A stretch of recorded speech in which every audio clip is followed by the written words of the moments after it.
대종경 제사 인도품 20장, 제사 인도품 20장입니다. 한 제자 어린아이가 한 제자 어린아이에게 경박한 말을 쓰는지라. 대종사 말씀하시기를 사람이 어른을 대할 때에는 어른 섬기는 도가 있고, 어린이를 대할 때에는 어린이 사랑하는 도가 있어서 그 경우를 따라 형식은 같지 않을지라도 저 편을 중히 알고 위해주는 정신은 다르지 아니하나니 어찌 어린 아이라 하여 함부로 하려. 이제 대종사님 제자 중에 한 분이 애한테 말을 함부로 한 거예요. 여러분 그런 거 본 적 있어요? 어, 애한테 막 말 함부로 하는 거 본 적 없으세요? 아, 옛날에는 그런 거 많았을 거예요.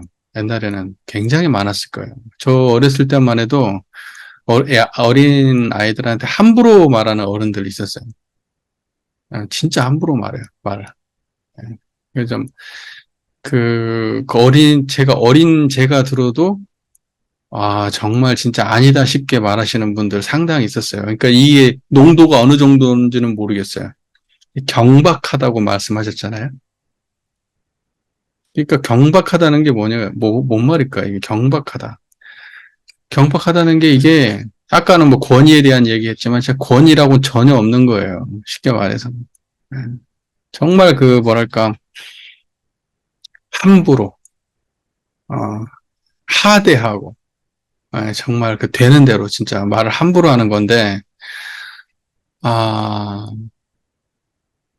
사람은 그, 위에 사람이든, 위에 사람이 아래 사람을 대하든, 아래 사람이 위에 사람을 대하든, 또는 평등한 관계를 대하든, 언어에 있어서 중요한 것은 뭐냐면 상대방을 함부로 하지 않는 마음이에요. 존중하는 마음이라고요. 여기서는 대동사님 이렇게 했죠. 형식은 달라. 예를 들면 어른 입장에서는 아이한테 하대하는 말을 쓰겠지. 쉽게 말해서 반말을 하겠지. 누구야. 낮춤말을 쓰겠지. 낮춤말. 그리고 이제, 아이는 어른한테 존댓말을 쓰겠지. 존댓말을 쓰겠지. 형식은 달라요. 형식은 다를 수 있어요. 그런데 중요한 건 뭐냐? 저 편을 중히 알고 위해주는 정신은 다르지 않다. 네. 그러니까 형식의 다름과 본질의 같음에 대한 이야기예요. 형식의 다름과 본질의 같음. 세상에는 예를 들면 수많은 관계가 있잖아요. 인간관계가. 이건 지금 어른과 아이의 상하관계만 두고 하는 말은 아니에요. 세상에 수많은 종류의 인간관계가 있단 말입니다. 우리 아까는 부모 자녀 관계뿐만이 아니고 회사에서도 그렇고, 그 다음에 일반 사회에서 동호회 활동을 할 때도 그렇고, 남녀 간의 사랑하는 사람끼리 또는 친구 간의 관계, 굉장히 다양한 종류의 인간관계가 세상에 있잖아요. 근데 그때마다 형식이 같지는 않아. 남자가 여자 대할 때하고 여자 남자 대할 때 다른단 말입니다. 다 다른 거예요. 그런데 본질은 같은 거예요. 그 수많은 형식의 다름의 기반인 본질은 같은 거라고. 그럼 그 본질은 뭐냐? 저 사람을 중히 알고 귀히 여겨주는 정신이다 이거예요. 그러니까 사람을 함부로 대하지 않는 거예요. 다시 말해서 상대방을 존중하는 거예요. 상대방을 존중하는 기본적 태도를 가지고 형식을 지켜가는 거예요. 그 형식이라고 하는 다름 속에 본질이 녹아 있어야 되는 거예요. 상대방을 존중하는 마음이. 그게 인도라는 거예요. 인간관계를 그렇게 해가야 되는 거예요. 네. 근데 부하 직원이라고 막 함부로 하고, 출가가 제가 함부로 하고, 선배가 후배 함부로 하고, 존중하는 게 아니고 하대한단 말입니다. 하대하면 안 돼요. 하대하는 거 좋아할 사람 세상에 한 명도 없어요. 단 한 명도 하대받는 걸 좋아하는 사람은 없어요. 그러면 그러한 짓을 많이 하고 사는 사람들 나중에 어떻게 될 것 같아요, 인간관계가. 예, 다 싫어해, 그 사람. 다 싫어해. 그 사람이 돈이 있다? 그 사람이 권력이 있다? 겉에서는 아부하겠지. 그 사람의 돈 보고, 그 사람의 권력 보고, 아부하겠지. 하지만 속으로는 다 싫어해. 어. 어쩔 수 없으니까 붙어는 있지. 하지만 무언가가 개입되지 않았어. 서로 간에 그 어떤 이권이 개입되지 않은 관계야. 그러면 누가 그 사람하고 친하게 지냅니까? 하대하는 사람한테. 그러니까 이건 굉장히 중요한 문제 같아요. 중요한 문제. 여기는 지금 어린아이 하나를 두고 했지만 사실은 모든 인간관계를 기반으로 한 얘기입니다. 그러니까 강자가 약자한테 그런 경우가 세상에 참 많아요. 네. 요즘에는 또 역차별 문제도 있어요. 역차별 문제. 네. 그래가지고 자기가 약자라고 생각하는 사람들은 강자한테 무작위적으로 이렇게 하는 경우도 많이 있죠. 존중하지 않아요. 네. 그러니까는 존중감은 어떤 거냐? 존중감은 우리가 생각할 때 존중감도 생멸심이라고 생각하잖아요. 기본적으로 존중감은 생멸심이에요. 그건 마음을 내야지 있는 거예요. 그 관계가 있을 때 존재하는 거고. 우리가 밥 먹을 때 갑자기 아내에 대한 존중감이 나오진 않아요.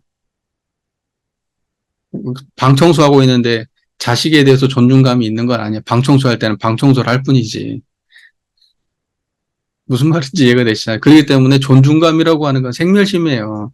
관계를 대할 때 나오는 거지. 예. 그런데 그러한 존중감은 내가 기반이 깨끗해야 튀어나오는 거예요. 내가 마음이 청정하지 않은데 존중감이 나올 리는 없잖아요. 그러니까 세상에 어떤 것도 좋은 것이 나오려고 하면 세상에 어떤 것도 좋은 것이 나오려고 하면 내가 기본적으로 청정해야 돼요. 내 내면에 분별성과 주착심이 없는 경지가 기본적으로 장착이 돼 있어야 존중하는 마음을 내야지. 그러면 존중하는 마음이 쉽게 나오지만 분별성과 주착심이 가득 차 있어서 나는 어른이야. 나는 이런 대우 받아야 돼. 내가 저런 애는 함부로 해도 돼 하는 마음을 가진 사람이 그런 분별성과 주착심을 가진 사람이 존중감이 나올 리는 없는 거예요. 세상에 부처님이나 대종사님이나 수많은 성자들이 세상을 향해서 이런 마음을 써라, 저런 마음을 써라, 좋은 마음을 써라고 수도 없이 말씀을 하셔도 그러한 것을 실제적으로 세상에 구현하기 위해서는 내 마음이 청정해야 되는 거야. 그러니까 더러워진 도화지에다가 이미 검정색이 칠해져 있는 도화지에다가 그림을 그릴 수는 없는 거라고. 세상에 어떤 좋은 것도 내 마음이 일단 청정한 자리에서 시작해야 되는 거예요. 청정함이 기반이 없으면 이미 어느 정도 그 색깔 칠해진 도화지란 말입니다. 온전할 수가 없어요. 네. 그리고 존중감을 낼 때 동시에 존중감이라고 하는 생멸심이 튀어나올 때 동시에 무엇이 있어야 됩니까? 불생불멸한 자리에서 나와야 돼. 그러니까 세상의 모든 그 좋은 것들은 좋은 가치관이라고 하는 것들은 어떤 일종의 명상이죠. 명상. 우리로 따지면 이름과 형상이죠. 좋은 이름과 형상이 우리가 예를 들면 존중감이라고 하는 좋은 명상의 어떤 그런 경계를 우리가 튀어나오게 할 때는 그것과 항상 떨어져 있지 않은 자리가 항상 공존하게 우리가 마음을 써야 되는 거예요. 그게 금강 반야바라밀이라는 거 아니에요? 그죠? 색즉시공이잖아요. 그러니까 색과 공이 즉해 있도록 마음을 쓰라는 거잖아요. 여기에서는 인도품 20장에서는 존중하는 마음을 내라. 모든 형식적으로 다른 인간관계라고 할지라도 그 안에 기반은 다 존중감을 깔고 있어야 한다. 마음을 그렇게 써야 된다. 지금 이렇게 인도품 20장에서 말씀하셨을 때 그러면 그 존중감이라고 하는 것을 어떻게 마음을 낼 거냐고 존중하는 마음을 그냥 낼 거냐. 청정한 기반에서 내야 된다. 항상 청정한 자리에서 나와야 되고 나와가지고 쓰여지고 있는 동안에도 청정한 자리를 떠나지 않아야 돼요. 이제 이게 온전한 거야. 근데 이게 어려워. 어렵다고. 자, 그러면 그냥 우리가 막연하게 상하의 모든 관계에 대해 그 형식은 다르지만 본질은 존중이다. 이렇게 돼 있잖아. 그냥 이제 여기에다가 가치관을 다시 또 넣어봅시다. 이러면 또 달라져. 자, 미워하는 사람. 어떻게 할 거야? 존중감을 가질 수 있습니까? 이제 이런 게 문제가 되는 거예요. 우리가 그냥 관념적으로 생각할 때는, 아, 그래. 모든 사람들은 다 평등, 형식은 달라도 본질은 다 존중감을 가지고 대해야 돼. 그렇게 얘기했어. 근데 그 모든 사람 중에 내가 미워하는 사람도 있거든요. 사기꾼도 있거든요. 살인자도 있고 성폭행범, 성추행범도 있거든요. 갑질하는 사람도 있거든요. 그럼 그거 어떻게 해야 돼? 진짜로 뒤통수 때리고 욕하고 싶은 사람이잖아. 존중감이 어떻게 나오냐고. 자, 보세요. 그럼에도 불구하고 존중감을 기반에 깔 수 있는 힘은 어디 있겠어요? 청정해야 돼요. 그러니까 존중감이 근본이라, 존중감이라고 하는 것은 뭐냐면 청정함 다음에 거예요. 청정함에 기반이 없으면 존중감은 선택적인 거야. 무슨 말인지 아시겠어요? 우리가 세상에 내야 되는 그런 좋은 마음, 생멸심의 마음이라고 하는 것은 내 기반이 청정하지 않으면 항상 선택적인 거라고. 내가 존중감을 낼 수 있는 사람한테만 낸다고. 왜? 나는 그 정도밖에 안 되니까요. 그런데 진짜 마음에 청정한 사람, 누구를 봐도 분별성과 주착심이 없는 사람은 누구를 봐도 존중감을 낼 수 있는 거예요. 이게 실제야. 이게 실제라고. 그러니까 실제에 부딪히면 우리는 항상 초라해지지. 한없이 초라해지지. 예? 관념적으로, 생각으로, 개념적으로는 정리할 수 있어요. 그러나 실제로는 그렇게 안 되는 거예요. 네. 자, 그러니까 최소한 우리가 그 넘어서지 못할 사람들도 있어요. 아, 저 사람한테 도저히 나 그거 못해. 그러면 이해해. 야, 그럴 수 있는 거지. 내 실력이, 내 마음 수준이 그거밖에 안 되는데, 억지로는 안 되는 거 아니에요? 억지로는 못 하는 거고, 그러면 되는 한도 내에서 최대한 하고, 이제 그 어느 정도 수준으로 대하느냐, 청정함을 유지하려고만 해. 굉장한 존중감이에요. 내가 저 사람을 분별하려고 하지 않는 거. 내가 그걸 특별히 무엇을 내려고 하는 게 아니라 청정함으로 대하려고 노력하는 것 자체가 상대방에 대해서 굉장한 존중감입니다. 살인자를, 성폭행범을, 내가 겁나 미워하는 인간을, 또 사기꾼을 내가 존중해? 아, 어려워. 어려워. 내려놔. 그 대신에 분별성과 주착심이 없이 대하려고 노력은 해보자고. 그건 진짜 우리가 할 수 있는 최대한의 존중감이에요. 모든 사람들이 비난하고, 천편일률적으로 한 방향으로 저 사람을 비난할 때 나는 그 마음을 내려놓으려고 노력한 거야. 진짜 인간에 대한 이것만큼 존중감은 없는 거야.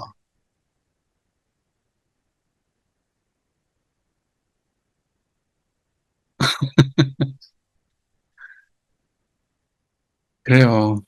그래서 세상에 보면 참 그런 사람들이 있어. 위에 자기보다 센 사람, 윗사람 보면 발발 기어요. 그냥 발발 기어. 아니, 눈에 보이게 아주 무슨 강아지가 꼬리 흔드는 것처럼 아주 발발 기어. 그런데 아랫사람 대하면 태도가 확 돌변해요. 약자를 보는 순간. 말 함부로 해. 그런 사람 있어요. 그런 사람 있습니다. 진짜. 우리가 생각할 때는 어떻게 사람이 저래? 진짜 있어요. 그런 사람들이. 생각보다 많아요. 여러분 눈에는 안 보일 거야. 여러분은 그나마 그래도 종교인이니까. 여러분 앞에서는 그런 모습 안 보일 거예요, 아마. 예. 생각보다 그런 사람 많습니다. 네. 대동사께서 어린아이라고 함부로 하려, 여기는 어린아이라고 표현했지만, 세상의 약자들에게, 그 어린아이라는 게 세상의 약자의 대표주자예요. 세상의 약자의 대표주자라고. 그러니까는 세상의 약자들에게 함부로 하지 마라. 이거예요. 힘없는 사람에게, 돈 없는 사람에게, 못난 사람에게, 못 배운 사람에게, 못 가진 사람에게, 못 사는 나라 사람들한테, 피부 색깔 다른 사람들한테. 함부로 하지 말라고요, 함부로. 어린아이뿐만이 아니고, 그러니까 법문이라고 하는 것은 대종사께서 그때 구체적 상황에 대해서 말씀하시지만 그 구체적 사안을 보편적으로 적용하는 안목으로 법문을 항상 봐야 되는 거예요. 구체적 사안, 그럼 여기서 이 법문은 어린아이한테만 통용되는 법문이다. 이렇게 이해해버리면 그러면 너무 법문을 편협하게 이해를 해버린 거에 된단 말이에요. 제 말의 의도를 잘 아실 거예요. 네, 그래서 인도품 20장은 세상의 모든 약자들에게 함부로 하지 말고 존중해라. 네, 그리고 우리가 넘지 못할 사람들에게는 분별성과 주착심이 없는 청정한 자리로 대하는 것 자체가 큰 존중이다. 그러니 그거라도 지켜라. 우리는 일상에서 그걸 지키는 것이 우리의 의무와 책무다. 그게 그 사람의 진짜 인격이고. 그렇지 않겠습니까? 말은 쉽지.